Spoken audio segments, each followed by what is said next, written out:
Don't you love it when you commentate the entire game and then at the end of it realize that it wasn't recording? I do. Anyway, this is Words of Sorrow, also known as Cars and Cameras, and I noticed when I posted my Shipmaster guide on Reddit that there were multiple suggestions for a colony being the focus of the next video. So, I got on my Smurf, searched his colony, and got this Forge player, Halo God. He's a champion level player. I'm not sure quite how high he is, but nevertheless, he's a good player.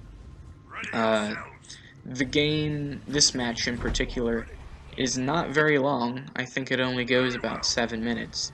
But that's typically what your games are going to be looking like if you play Colony, although it can go longer than that, of course.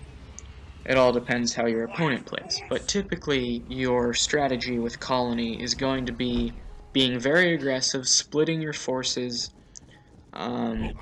basically a divide and conquer sort of playstyle, and using those Goliaths as well as you can. And if you do that, your opponent has no way of fast-teching, and if you just keep their harassment on, and keep knocking down their generators whenever you can, whenever you see an opening, they will basically eternally be stuck in Tech 1. And if it goes into the mid to late game, you can actually use Devastating Host while you're both in Tech 1, and they will not have a response to it because, well, you'll have a Wraith, a Locust, a Hunter, and whatever else it drops. This game does not actually go that long, but if it did, that's what I would have done. So, my game plan here from the beginning was to let him have the middle mini base, and I would take both my minis and one of his. Now, the most important part of that is the fact that I took one on his side. Goliaths, while they've got really good DPS and they've got a lot of health, they're not the fastest unit in the game.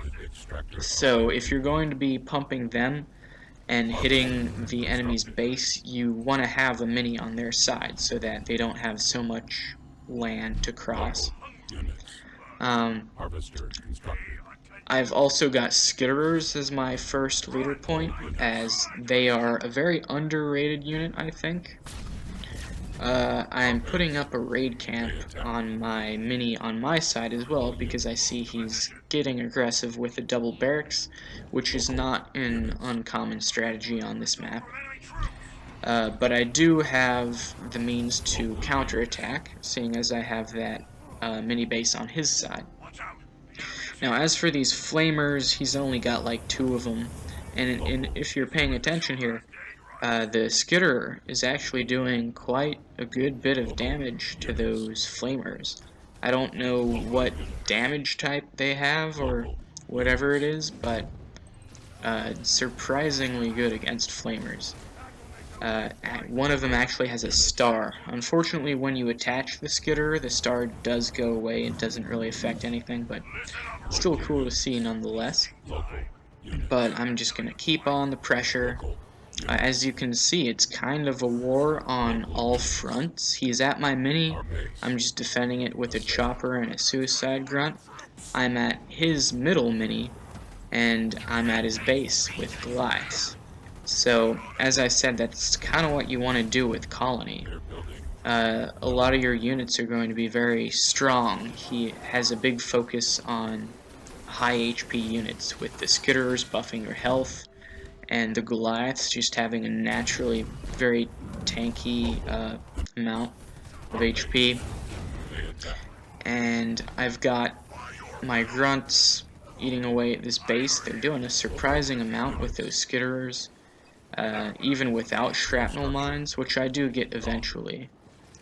And I'm upgrading my infantry level, seeing as I have an excess amount of power, and as I said, I'm not going to tech up. I just want to force an endless tier 1 game.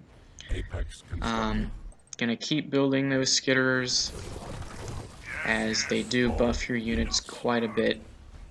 And he's pretty much losing on all fronts here. That's what you want. As I said, divide and conquer. Here, as my third point, I get colony drop, which is one of colony's best tools. Another good leader power to use for that sort of divide and conquer playstyle.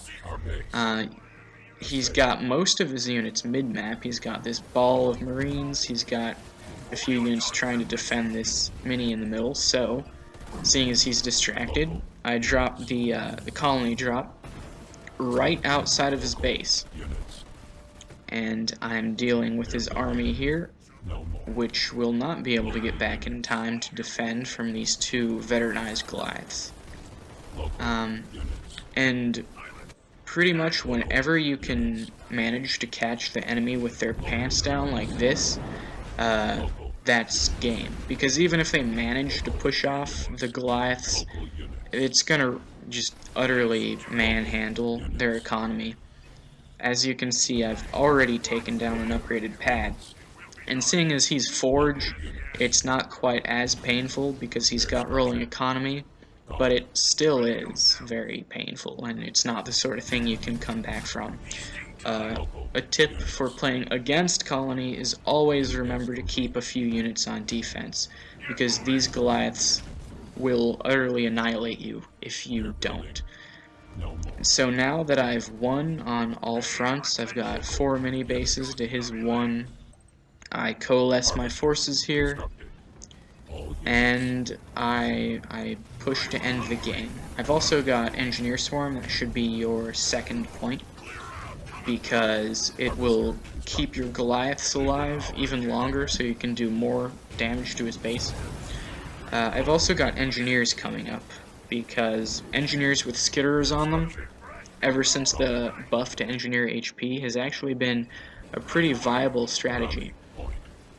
But anyway, so leader point progression should look like a Skitterers, Engineer Swarm, Colony Drop, and then Hunter's Brand.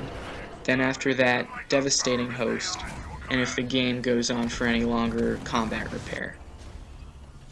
Really, when you get Devastating Host, it's more like when you can afford it. So if you find that you're really having trouble getting your economy to boom at all, you might want to get Devastating Host after you get Combat Repair. But most of the time you should be in a good position if you play like this.